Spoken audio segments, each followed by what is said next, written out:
دیکھیے سب سے پہلے یہ بات آپ کی خدمت میں عرض کر دی جائے کہ رمضان اور اس کے روزے یہ کوئی بھوک اور پیاس کی سالانہ رسم کا نام نہیں، یہ ایک اخلاقی ڈسپلن کی سالانہ تربیت ہے۔ اور رمضان کا مطلب ہی یہ ہے کہ انسان اللہ کے لیے اپنی خواہشات پر پابندی لگائے۔ یہ رمضان اصل میں پرہیزگارانہ زندگی کا ایک تربیتی کورس ہے۔ دیکھیے اسلام کے اندر ہر چیز کی ایک ظاہری شکل ہوتی ہے اور ایک معنوی شکل ہوتی ہے۔ ظاہری شکل تو وہ جیسے آپ نماز پڑھتی ہیں اس کی ایک ظاہری شکل جو کہ بہت اہم ہے، وہ اگر غلط ہو جائے وہ ظاہری شکل تو کوئی فائدہ آپ کو ملے گا ہی نہیں۔ مسائل کے تحت بھی نماز بالکل صحیح ہونی چاہیے، تو اس کی ایک ظاہری شکل ہے ہر عبادت کی، اور اسی طرح سے اس کی ایک اسپرٹ اور ایک روح بھی ہے جس کو سمجھنا پڑے گا۔ نماز کی ظاہری شکل یہ کہ آپ اسے صحیح طریقے سے انجام دیں، لیکن نماز کی جو باطنی شکل ہے وہ یہ ہے کہ انسان کے اندر اس کی اسپرٹ بیدار ہو، بندگی کا ایک جذبہ بیدار ہو، یہ اسلام چاہتا ہے۔ مثلا آپ سب کے پاس موبائل فون بھی ہوتا ہے اور گھر پہ عام ٹیلی فون بھی ہے۔ کیا آپ نے اس کی ظاہری شکل و صورت کی وجہ سے اس کو لیا ہے کہ اس طرح کی شکل کی ایک چیز آپ کو درکار تھی؟ وہ ایک آلہ آپ کو ایک مخصوص شکل کا چاہیے تھا، اس وجہ سے آپ نے لیا، یا یہ کہ اس ٹیلی فون سے کوئی رابطہ کہیں کرنا مقصود ہوتا ہے؟ جب کوئی آپ سے کہتا ہے کہ بھائی مجھے کہیں ٹیلی فون کرنا ہے، آپ کے پاس فون ہے، تو آپ کہتے ہیں جی جی ہاں میرے پاس فون ہے، تو اس کے معنی کیا ہوتے ہیں؟ کیا اس مخصوص شکل کا کوئی ایک باکس یا اس مخصوص شکل کا کوئی آلہ درکار ہوتا ہے جس میں نہ کوئی سم ہے نہ اس سے کہیں رابطہ کرنا ممکن، اور آپ لے جا کر دیتے ہیں دوسرا بھی آپ پر ہنسے گا؟ جب آپ کبھی یہ کہتی ہیں کہ میرے پاس فون ہے تو اس کے معنی یہ ہوتے ہیں کہ ایسی چیز میرے پاس ہے جس سے دوسروں سے رابطہ کرنا ممکن ہوتا ہے۔ اچھا، اب یہاں پر یہ ہے جس طریقے سے ہم دیکھتے ہیں کہ کلمہ جو آپ کلمہ پڑھتی ہیں اس سے کیا فقط وہ ایک لائن کا جملہ مراد ہے؟ وہ تو کوئی کافر بھی پڑھ سکتا ہے، وہ کوئی منافق بھی پڑھ سکتا ہے، لیکن اس کلمے کے اندر ایمان کی ایک روح اور اسپرٹ ہے جو کہ ہونا چاہیے۔ نماز میں دیکھیے انسان خدا کے سامنے جھکتا ہے، رکوع آپ کرتی ہیں، سجدہ آپ کرتی ہیں، اس کی ایک ظاہری شکل۔ باطن کیا ہے کہ ہر معاملے میں آپ خدا کے حکم کے سامنے خاضع ہو جائیں، جھک جائیں۔ خمس اور زکوٰۃ کی بھی اسی طرح سے ایک معنوی شکل۔ ظاہری شکل تو یہ ہے کہ آپ نے مسائل کے تحت خمس اور زکوٰۃ جو ہے وہ نکال دی، لیکن اس کی ایک باطنی شکل یہ جس کی وجہ سے پروردگار نے یہ سب چیزیں آپ پر کی ہیں، اس کی ایک روح بھی ہے کہ مخلوق خدا کی خیر خواہی کا جذبہ آپ کے اندر پیدا ہو جانا چاہیے۔ تو حج کو بھی اگر ہم دیکھیں تو حج ادائیگی رسوم کا نام ہے، مناسک کو آپ صحیح طرح سے انجام دیں تو آپ کا حج صحیح ہوگا، لیکن اس کی ایک اسپرٹ بھی تھی کہ حج پر آپ نے دیکھا ہے کہ کتنے اختلافات مذاہب اور مزاجوں کے اختلاف والے لوگ جو کہ لاکھوں کی تعداد میں ہوتے ہیں، انہی کے ساتھ انسان کس طرح سے اتحاد و اتفاق کا مظاہرہ کرتے ہیں ان کے درمیان میں ہی رہتا ہے۔ تو اس کی ایک اسپرٹ ہے، وہ آپ کو اس اسپرٹ کو اپنے اندر جو ہے وہ بیدار کرنا پڑے گا، سمجھنا پڑے گا کہ یہ سب چیزیں کیا ہیں۔ اسی طریقے سے روزہ بھی، روزے کی ایک ظاہری شکل یہ ہے کہ آپ نے کھانا چھوڑ دیا، آپ نے پینا چھوڑ دیا، لیکن اس کی باطنی روح یا اسپرٹ اس کے اندر یہ ہے کہ آپ کے اندر صبر کا ایک مادہ پیدا ہو جانا چاہیے۔ ہر ناگوار بات پہ آپ جو ہے وہ آپ میں خدا کے لیے برداشت کرنے کی صلاحیت ہونی چاہیے۔ تو دیکھیے بہت ساری چیزیں ایسی ہیں کہ اگر ہم ارکان کو بلا روح انجام دیتے چلے جائیں، بلا روح، تو کیا ہوگا کہ جب کبھی اظہار کا موقع آئے گا عمل سے تو وہاں پر ہماری جو زبان ہے وہ ہمارے دل کا ساتھ نہیں دے گی۔ نماز کی اگر ایک مخصوص شکل سے آپ نے پڑھ بھی لی تو نماز تو ہو جائے گی، لیکن خدا کے سامنے جب عمومی زندگی کے اندر ہم جائیں گے تو اس نماز کے جو چیزیں نماز کے ذریعے ظاہر ہونے چاہیے تھی، تو ایک خاضع ہو جانا چاہیے تھا خدا کے احکامات کے آگے، وہ ظاہر نہیں ہوگا۔ ظاہری اعتبار سے رکوع سجدے میں آپ نے گردن کو تو جھکایا ہوگا، لیکن اگر اس کی اسپرٹ تک نہیں پہنچے تو وہی انانیت اور وہی تکبر نماز کے ختم کرنے کے بعد لوگوں کے ساتھ اس کا مظاہرہ ہوگا۔ خمس و زکوٰۃ زبردستی ہم نے مسائل کے تحت نکال بھی دیا، مگر لوگوں کی خیر خواہی کا جذبہ بیدار نہیں ہوگا. اس کے علاوہ واجبات کے علاوہ کوئی اور ہمارے پاس آئے گا تو ہم دھتکار کر بھگا دیں گے. حج ہم مناسک کے تحت کر کے بھی آ گئے لیکن اسپرٹ بیدار نہیں کی اس کی، تو کیا ہوگا جب واپس اپنے رشتہ داروں میں آئیں گے وہاں اتحاد و اتفاق کا زبردستی مظاہرہ کیا تھا، یہاں پر آتے ان سے لڑائی جھگڑے فسادات یہ سب کچھ شروع ہو جائیں گے. تو ظاہری شکل کے ساتھ معنویت حاصل کرنے کی بھی آپ کو مکمل جو ہے کوشش کرنی چاہیے. دیکھیے اس سال جو آپ روزے رکھ رہی ہیں ماشاءاللہ، تو آپ تاریخ کے اس دور اور اس تسلسل کے اندر آ گئی ہیں جو ہر دور میں دینداروں کے ساتھ جاری رہتا ہے. آپ اپنے اندر ایک قلبی اطمینان محسوس کرتی کہ وہ عمل جو اللہ کے نیک بندوں نے ہر زمانے میں کیا ہے آپ بھی اس قافلے میں شامل ہو گئی ہیں جو انبیاء، اولیاء، ائمہ، صالحین اور علماء کی رہنمائی میں دنیا سے آخرت کی طرف چلتا چلا جا رہا ہے. آپ اس قافلے میں شامل ہو چکی. اور رمضان، دیکھیے رمضان مکمل عمل کا زمانہ، یہ دینی سرگرمیوں میں ڈوب جانے کا زمانہ. 29 شعبان سے ہی اس کی فعالیت شروع ہو جاتی. اہل ایمان کی نگاہیں آسمان پر گڑ کر رہ جاتی اور یہ شعور جاگ اٹھتا ہے کہ ہم گردش لیل و نہار کے اس مرحلے میں داخل ہو گئے ہیں کہ جہاں پر ہمیں اپنی زندگی کا نقشہ بدل دینا چاہیے.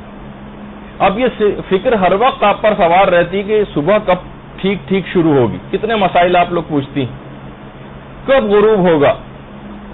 گویا رمضان اس علامت کے تحت ساتھ آیا ہے کہ اب زندگی کے نظام الاوقات میں اوقات کی ایک نئی رعایت کرتے ہوئے حکم خدا کے مطابق ہم چلیں. یہ جو آسمانوں کی طرف آنکھیں گڑ رہی ہیں، یہ جو آپ گھڑی کے اندر بار بار ٹائم جا کر دیکھ رہی ہیں، اس بات کی نشاندہی. عام زندگی میں کیا تھا کہ صرف کھانا پینا آپ کا مطمع نظر تھا. اب اصول شریعت آپ کے مد نظر ہو جاتے ہیں. پہلے بغیر کسی اندیشے کے، بغیر کسی احتیاط کے دن ایسے ہی گزرتے چلے جاتے تھے. آج ایک زندہ احساس آپ کے ساتھ ہے کہ آپ کو کیا کرنا ہے اور کیا نہیں کرنا ہے، کب کھانا ہے کب نہیں کھانا ہے، ایسا کرو، ایسا نہ کرو، ویسا نہ کرو. تو اس بات کی پریکٹس ہمیں کروائی جاتی ہے رمضان کے ذریعے کہ تم کیا کر سکتے ہو اور کیا نہیں کر سکتے، اس بات کو تلاش کرو. یہ عمومی زندگی میں اس بات کی پریکٹس ہونی چاہیے. یعنی دیکھیے خدا ایسا رحیم پروردگار ہے وہ ہمارا کہ وہ تمام سختیوں کے ساتھ آسانیاں بھی آپ کو مہیا کرتا ہے. روزے کی سختی ہے تو اس کے ساتھ سحری کی رخصت بھی. جہاد کی ترغیب اگر پروردگار دیتا ہے تو فرشتوں کے ذریعے وہ نصرت بھی کرتا ہے. آزمائش و سختیوں کے اندر آسانیاں بھی پیدا کرتا ہے. تلاوت اور نماز وغیرہ اس سے پہلے بھی آپ انجام دیتی تھیں، لیکن رمضان میں ایک زندہ کیفیت اور ایک لطف کے ساتھ انجام دیتی ہیں. شام ہوتی ہے جب آپ افطار کرتی ہیں، جس حکم سے آپ نے اپنے اوپر پابندیاں لگائی تھیں اسی کے حکم سے آپ افطار کرتی ہیں. عمل آپ کا بتا دیتا ہے کہ میں خواہشات نفس کی بندہ نہیں ہوں یا بندی نہیں ہوں، میں خدا کی ایک اطاعت گزار ہوں. تو روزہ دیکھیے اس دنیا میں بھی برائیوں سے ڈھال ہے اور آخرت میں یہ جہنم کی آگ سے ڈھال بن جائے گا. اچھا اس مہینے میں آپ اعمال شب قدر انجام دیں گی. اس مہینے میں لوگ اعتکاف بھی کرتے ہیں، اس مہینے میں تلاوت قرآن بھی کرتے ہیں، صدقات بھی دیتے ہیں، انفاق بھی کرتے ہیں. اس ماہ میں اس دین ایک خاص دینی جذبہ آپ کے اندر بیدار ہو جاتا ہے. یہ جذبہ ایک بے حس انسان کو ایک حساس مومن بنا دیتا ہے. یہ عمل سے بتا دیتا ہے کہ گناہ اور حرام تو رہے ایک طرف، میں جو ناگزیر زندگی کی ضروریات ہیں جیسے کھانا اور پینا، میں حکم خدا کے سامنے ان چیزوں سے بھی دستبردار ہو سکتا ہوں. اور مثال ہماری اس گھوڑے کی طرح سے ہو جاتی ہے جو کھونٹے سے بندھا اور جس کی رسی جتنی زیادہ لمبی ہوتی ہے اس کے دائرے کے اندر صرف وہ جو ہے وہ گھومتا رہتا ہے اور باہر نہیں جاتا. تو عام دنوں میں دیکھیے اگر آپ کو صبح کو چائے نہ ملے تو آپ کو کتنی پورا دن آپ کا مقدر ہو کے رہ جاتا ہے. ٹھیک ہے، لیکن یہاں نفسیات رمضان میں اتنی طاقتور ہو جاتی ہے کہ پورے دن آپ کو چائے نہیں ملتی، پورے دن آپ کو کھانا نہیں ملتا، حتیٰ کہ پانی تک نہیں ملتا، تب بھی آپ اس پر مطمئن رہتی ہیں. لہٰذا یہ بات بالکل صحیح ہے کہ رمضان کو دارالعمل کہا گیا ہے اور افطار جو ہے اس کو دارالجزا کہا گیا ہے. پروردگار سے یہی دعا ہے کہ پروردگار ہمارے اندر وہ روحانیت پیدا کر دے جو رمضان کے ذریعے پروردگار ہمیں دیکھنا چاہتا ہے، اور خدا ہم سب کے روزوں کو قبول فرمائے۔ درود بھیجیے محمد و آل محمد۔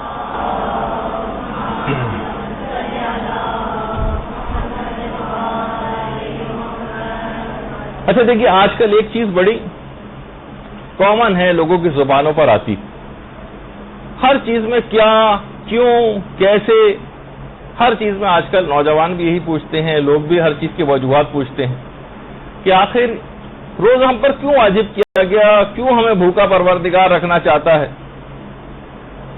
تو دیکھیے، پروردگار نے تمام احکامات کی علت اور حکمت نہیں بتائی، لیکن روزے کی بتائی، لعلکم تتقون، تاکہ تم متقی و پرہیزگار ہو جاؤ۔ تو بہرحال دیکھیے، روزہ جو ہے نا ایک بلند ہمتی، اور ایک بلند ہمتی ہم کو سکھاتا ہے۔ جو کم ہمت افراد ہوتے ہیں، جو بس معمولی بخار پر روزہ چھوڑنے کو تیار ہوتے ہیں، جو ذرا سی کھانسی ہوئی، ذرا سا نزلہ ہوا، گلا خشک ہونے پر روزہ توڑنے کے بہانے تلاش کرتے ہیں۔ یعنی بہت سے لوگ تو اتنے بے ہمت ہو جاتے ہیں کہ روزہ ہی نہیں رکھتے۔ بعض اگر روزہ رکھ لیتے ہیں تو اس کو توڑنے کی فکر میں رہتے ہیں، ہر وقت فون پہ فون علماء کو کرتے رہتے ہیں کہ جناب کوئی طریقہ پتہ چل جائے کہ کسی طریقے سے میں روزہ اپنا توڑ دوں۔ بعض چند روزے رکھ کر باقی دنوں میں روزے چھوڑ دیتے ہیں، اتنے کم ہمت ہو جاتے ہیں۔ بعض سردیوں میں کچھ ہمت کر لیتے ہیں، گرمیوں میں رمضان آ جائے تو اس میں ہمت نہیں کر پاتے، جبکہ امیر المومنین علیہ الصلوۃ والسلام فرماتے ہیں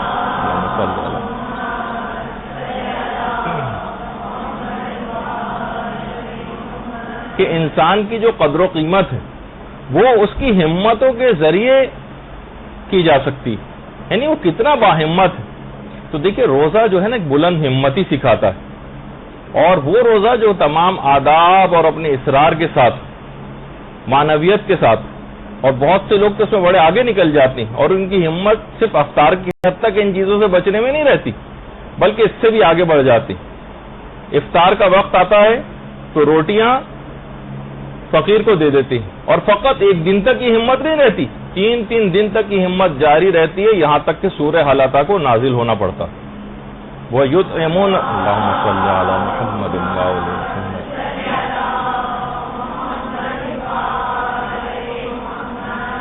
قابل غور اور قابل توجہ نقطہ اس میں یہ ہے کہ اس ہمت میں فقط معصوم افراد شامل نہیں، اس میں فضہ جیسی غیر معصومہ بھی شامل، جو اپنی ہمت سے اتنا بلند مقام حاصل کر لیتی ہے کہ معصومین کی پیروی میں خود بھی یہ کارنامہ انجام دے دیتی اور ثابت کر دیتی ہے کہ طعام کی لذت سے بڑھ کر اطعام کی لذت، خود کھانے میں اتنا مزہ نہیں ہے جو دوسروں کو کھلانے میں مزہ۔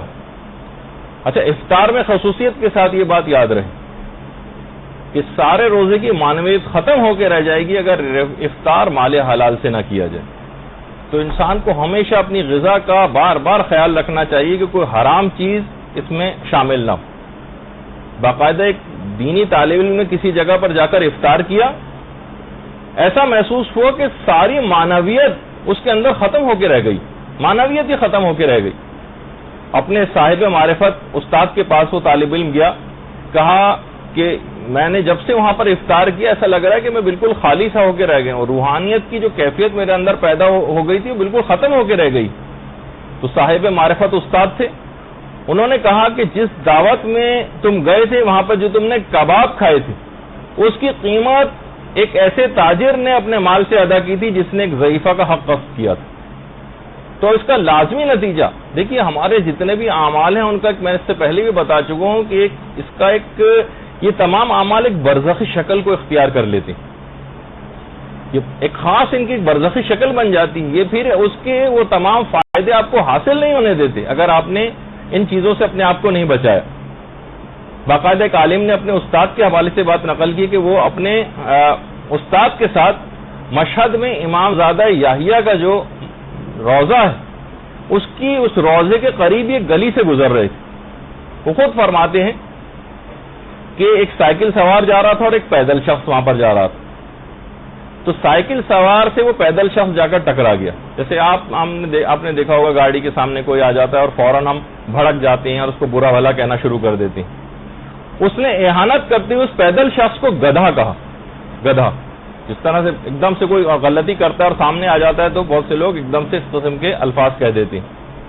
جیسے ہی اس نے گدھا کہا, ان کے استاد نے کہا کہ جس نے گدھا لفظ کہا اس کی اپنی باطنی شکل گدھے کی صورت میں تبدیل ہو گئی, اس کا ایک باطن بن گیا. یہ تو صرف آپ کو دکھانے کے لیے, ویژوائلائز کرانے کے لیے ایک تصویر ہے, لیکن اس کا اپنا باطن جو ہے گدھے کی شکل میں تبدیل ہو گیا. اب یہ باطنی شکل میدان قیامت میں اس کے ساتھ اٹھے گی. جو بھی اعمال آپ انجام دیتی ہیں مخصوص باطنی شکل کے اندر تبدیل ہوتے چلے جاتے ہیں, جن کے ساتھ انسان اٹھایا جائے گا میدان قیامت میں. حتیٰ کہ انسان کی تو اہانت اور وہ تو چھوڑیے, جانوروں تک کے ساتھ. دیکھیے جانوروں کے متعلق کہا جاتا ہے نا, جو آپ سنتے بھی ہیں کہ ایک جانور کو اگر کبھی جو ہے وہ ذبح کیا جا رہا ہو تو دوسرا جانور سامنے نہیں ہونا چاہیے, کیونکہ اگر جانور کے سامنے آپ کریں, اس کی خود بھی یہ جو عمل آپ نے کیا ہے, یہ کرویلٹی, یہ جو ظلم والا کام ہے کہ اس کے سامنے کسی کو ذبح نہ کرو, تو اس کے ساتھ بدسلوکی کرنے کے بھی باطنی اس کی آثار ہوتے ہیں, اس کی شکلیں کچھ بن جاتی ہیں. ایک قصائی ایک دفعہ ایک عالم دین کے پاس آیا اور اس نے کہا کہ میرا بچہ اس قدر بیمار ہے کہ ڈاکٹروں نے بالکل جواب دے دیا اور کہا کہ اب یہ بچہ مر جائے گا.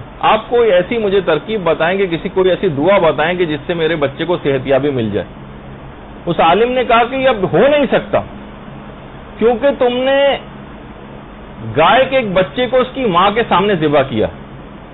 اب وہ گائے یہ کہہ رہی ہے کہ اس نے میرے بچے کا سر میرے سامنے ذبح کیا ہے, اس لیے اس کے بچے کو بھی مرنا چاہیے. تو دیکھیے عام انسان کی وہ تو چھوڑیے, اہانت اور توہین وغیرہ آپ نے دیکھا کہ جانوروں تک کے ساتھ یہ بہت ساری جو زندگی میں ہماری بے اعتدالیاں اور سب کچھ ہوتی ہیں, ان سب کے نتائج بھگتنا پڑتے ہیں. اسلام کے اندر جب جتنے مستحبات اور مکروہات ہیں, ان کا بھی آپ کی روحانیت کے اندر ایک اثر چل جائے گا کہ حرام اور گناہ والی چیزیں وہ تو بہت زیادہ اپنے اثرات رکھتی ہیں.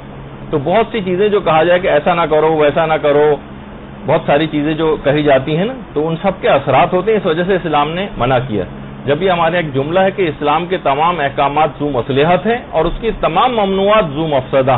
اسلام نے جس چیز کا بھی جب بھی حکم دیا ہے اس کے اندر یقیناً آپ کی کوئی نہ کوئی مصلحت پائی جاتی ہے, آپ کا کوئی نہ کوئی فائدہ ہوتا ہے. اور اسلام نے جتنی چیزوں سے بھی آپ کو منع کیا ہے اس کے اندر یقیناً کوئی حکمت ہے, کوئی آپ کا نقصان ہے, چاہے دنیاوی طور پر ہوگا اخروی طور پر ہوگا. اسلام نے چاہے وہ بتایا ہو یا نہ بتایا ہو, لیکن اس کے اندر ایک نقصان پایا جاتا ہے. تو لہذا دیکھیے خود کو تبدیل کیے بغیر روزہ رکھنے کا کوئی فائدہ نہیں. پیغمبر اسلام یہی بات تو ارشاد فرماتے تھے, درود بھیجیے محمد و آل محمد صلی اللہ علیہ وسلم,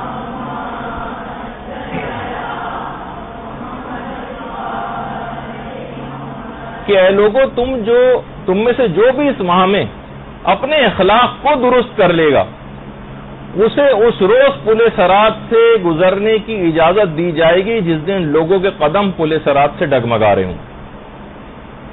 دیکھیے اب سوچیے, پل صراط کے متعلق ہے کہ جیسے جیسے انسان اس پر چلتا جائے گا پل صراط باریک تر ہوتا چلا جائے گا.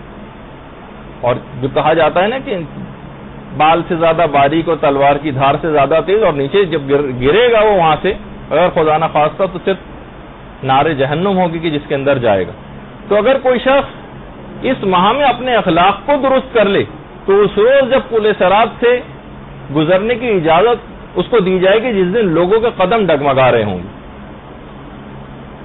اور امیر المومنین علیہ الصلوۃ والسلام نے بھی اللہم صلی علی محمد و آل محمد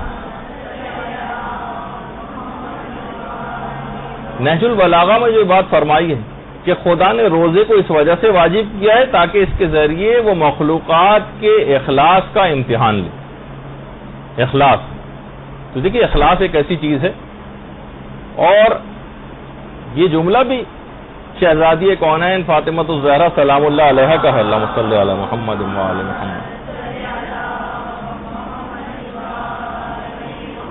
جو بحر الانوار کی جلد نمبر 93 میں ہے کہ وہ روزے دار, یعنی دیکھیے اعضاء و جوارے کا مکمل روزہ بھی رکھنا ہے اپنے, کہ وہ روزے دار جس نے زبان کو اپنے کانوں کو, اپنی آنکھوں کو اور اپنے اعضاء و جوارے کو گناہوں سے محفوظ نہ کیا, اس کا وہ روزہ یعنی مفہوم روایت ہے کہ کس کام کا ہے, اس روزے کی تو کوئی قدر و قیمت نہیں. اور 5ویں امام نے بھی ہمارے بعض افراد کے اللہم صلی علی محمد و علی محمد کہ ایسے روزے کو نامکمل شمار کیا جس کے اندر سے ایک وہ نافرمان اولاد بھی ہے جو اپنے والدین کو مثلا اذیت پہنچاتی. ٹھیک ہے, رمضان میں دن پر لگا کر گزرتے چلے جا رہے ہیں, لیکن ہم دیکھ رہے ہیں کہ نوجوانوں کی وہی آوارہ گردیاں, لڑکیاں وہی ٹی وی, موسیقی, میک اپ اور بے پردگی, اس پر ہی آنکھیں جمائے اور اپنے دل لگائے بیٹھی. روزے کے نہ ہمیں ظاہری آثار کہیں نظر آ رہے ہیں, نہ کہیں باطنی آثار نظر آ رہے ہیں, نہ کوئی خاندانی نگرانی ہے, نہ کوئی مادرانہ اور پدرانہ جو ہے نگہداری ہے. تو کیا غافل دلوں کے لیے اب بھی وہ وقت نہیں آیا کہ اس مہینے کی برکت سے خدا کی اطاعت میں ان کے دل پگھل جائیں؟ کب وہ موقع آئے گا؟ بہت سے چینلز کے اندر ہم دیکھ رہے ہیں کہ وہی شرمناک نشریات چل رہی ہیں, وہی گھٹیا پروگرام چل رہے ہیں, وہی آبرو باختہ افراد کی شکلیں اس کے اندر جو ہے وہ لوٹ پھیر کر کے دوپٹے سر پہ رکھ کے جو ہے وہ نظر آ رہی ہیں. معمولات زندگی کے اندر فقط کھانے پینے کے جو معمولات ہیں صرف وہ تبدیل ہوئے, باقی سب کا سب ویسے کا ویسے ہی. تو یہ حرمہ نصیبی ہماری اور اس مہینے سے جو غلط سلوک ہم کر رہے ہیں تو کہیں ہلاکت اور بدبختی کی طرف ہمیں نہ لے جائے. اگر ہم سستی کریں گے تو یہ بات یاد رکھ لیجئے کہ رمضان آگے نکل جائے گا, ہم وہیں کے وہیں رہ جائیں گے, وہیں کے وہیں بیٹھے رہ جائیں گے, وہی بدبختی اور وہی حرمہ نصیبی ہمارے ساتھ ہوگی. پھر معلوم نہیں کہ اگلے رمضان تک زندہ رہ بھی سکے یا نہ رہ سکے. لہذا رمضان میں اپنے پروردگار سے راز و نیاز کرنا ہے, اس کی محبت دل میں پیدا کرنی. دیکھیے پروردگار آیت اللہ فہری ایک ہیں, وہ نقل کرتے ہیں کہ ایک عالم نے پروردگار عالم سے عرض کی کہ اپنا مجھے تو محبوب بنا لے کہ میں تجھ سے راز و نیاز کر سکوں. تو میں کون سی ایسی دعا پڑھوں اے پروردگار کہ تیری محبت میرے دل میں پیدا ہو جائے کہ میں تجھ سے راز و نیاز کر سکوں. جو ہم صرف عرفا کی باتیں پڑھتے ہیں کہ وہ خدا سے راز و نیاز کرتے تھے, تو عالم معنویت سے ان عالم کو پروردگار کی طرف سے یہ بات کہی گئی کہ تم دعائے یستشیر پڑھو, دعائے یستشیر. اور علامہ ابن طاؤس نے محج الدعوات میں اس کو جو ہے دعائے یستشیر کے حوالے سے بہت سی باتیں جو ہے وہ نقل بھی کی. اچھا دیکھیے ایک بات اور اس میں بیان کر دی جائے, کیونکہ بچے بھی بعض اوقات یہ بات سنتے ہیں اور نوجوان بھی سنتے ہیں اور بہت سے خیر بزرگ حضرات بھی اس میں پیچھے نہیں رہے ہیں, کہ بعض اوقات گرمی بہت زیادہ ہوتی ہے جس کی وجہ سے وہ روزہ نہیں رکھ پاتے. ابھی مجھے ایک صاحب نیچے کہہ رہے تھے کہ فلاں صاحب ہیں, ان کو کسی قبرستان جانا تھا تو قبرستان جانے کی وجہ سے آج انہوں نے روزہ نہیں رکھا کہ گرمی بہت ہوگی, وہاں پہ پیاس لگے گی, تو شروع سے روزہ نہیں رکھا. تو بالفرض کبھی ایسا ہو جائے تو دیکھیے اسلام نے ہر چیز کا ہم کو حکم بتایا ہے, ہر چیز کا بلکہ طریقہ بتایا کہ ہم اس سے کیسے نبرد آزما ہوں. علماء فرماتے ہیں کہ 2 آیات قرآنی ایسی ہیں کہ اگر بہت زیادہ رمضان میں گرمی کسی کو لگ رہی ہو اور روزہ ناقابل برداشت اس کو ہونے لگے تو وہ ان 2 آیات کی تلاوت کرے تو اس کو روزہ قابل برداشت ہو جائے گا اور اس کی گرمی کم ہو جائے گی جو اس کو گرمی لگ رہی. تو سورہ صافات کی ایک تو 109ویں آیت ہے, سلام علی ابراہیم کذالک نجزی المحسنین, یہ آپ جا کر اتار لیجئے گا. سورہ صافات کی آیت نمبر 109, اس کی اگر تلاوت کرنا شروع کر دے تو روزے کی گرمی اس کو کم لگے گی اور روزہ اس کے لیے قابل برداشت ہو جائے گا, نہایت سکون اور آسانی کے ساتھ اپنے روزے کو مکمل کر لے گا. یہ ویسے سب کو بھی یاد رکھنی چاہیے, کیونکہ اکثر ایسا ہوتا ہے کہ آپ کو اسکول, کالج, یونیورسٹی, اپنے ملازمت, کاروبار میں لوگوں کو جانا ہوتا ہے اور بہت سے لوگوں کی فیلڈ جاب ہوتی ہیں اور بہت زیادہ گرمیاں اگر ہیں تو بہت زیادہ پریشانی ان کو ہو جاتی ہے. تو یہ چھوٹی چھوٹی سی 2 آیتیں ہیں, یہ اگر یاد کر لیں, ان کی تلاوت کریں تو روزہ ان کے لیے بہت آسانی کے ساتھ گزر جائے گا. سورہ صافات کی آیت نمبر 109, سلام علی ابراہیم کذالک نجزی المحسنین. اور دوسری آیت ہے سورہ انبیاء کی آیت نمبر 69, فقلنا یا نار کونی بردا و سلاما علی ابراہیم. یہ آیت جو ہے سورہ انبیاء کی آیت نمبر 69.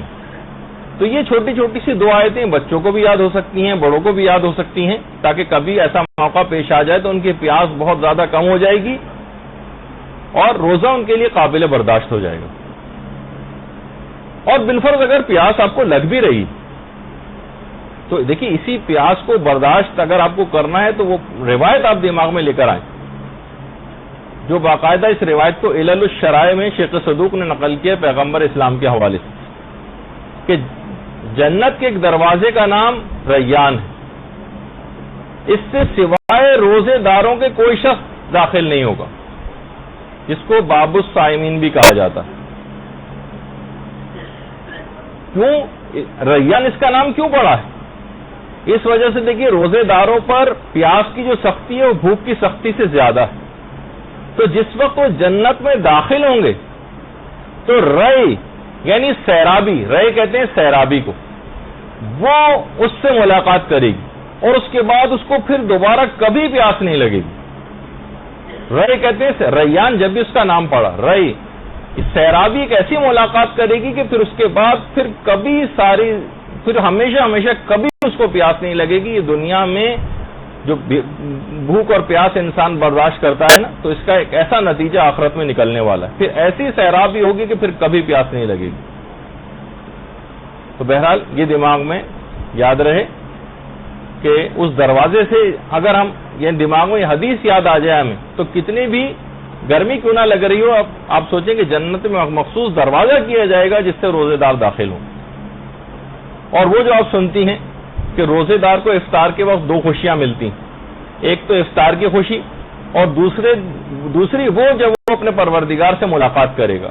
بہت سے علماء یہ فرماتے ہیں کہ یہاں افطار کی خوشی سے مراد کھانوں کی خوشی مراد نہیں کہ ہمارے سامنے پوری ٹیبل سجی ہوئی ہے، بہت سارے سموسے پکوڑے وغیرہ رکھے ہوئے ہیں، تو وہ جو خوشی ہم کو ملے گی، کیونکہ یہ جو ہے کہ ملاقات پروردگار کی خوشی اور افطار کی خوشی، تو یقیناً یہ جو کھانوں کی خوشی اور یہ پیٹ کی حاجت کی جو تکمیل ہے، یہ ان عمدہ باتوں میں سے ان کو شمار نہیں کیا جاتا کہ نیک لوگوں کی اس وجہ سے ان کی تعریف کی جائے کہ افطار کے وقت ان کو بڑی جو ہے خوشی محسوس ہوتی ہے کھانوں کو دیکھ کر، بلکہ علماء فرماتے ہیں اس سے مراد وہ خوشی ہے جو مسلمانوں کو اس دن نیکیوں کے رجسٹر کو اپنے دیکھ کر حاصل ہوگی اور اپنے اعمال کی جو فضیلت ان کو اس دن پتہ چلے گی، اس سے وہ والی خوشی مراد ہے۔